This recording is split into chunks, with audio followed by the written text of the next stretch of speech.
दादा हमें वाला कहा थे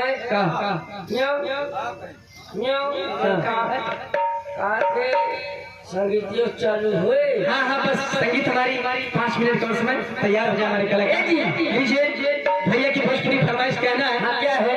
पहले बोल दे जमला है ये का उद्देश्य रहे। हाँ तो बोल दे लेना ये 10 रुपए का पुरस्कार है हमारे पास को लाख लाख धन्यवाद है।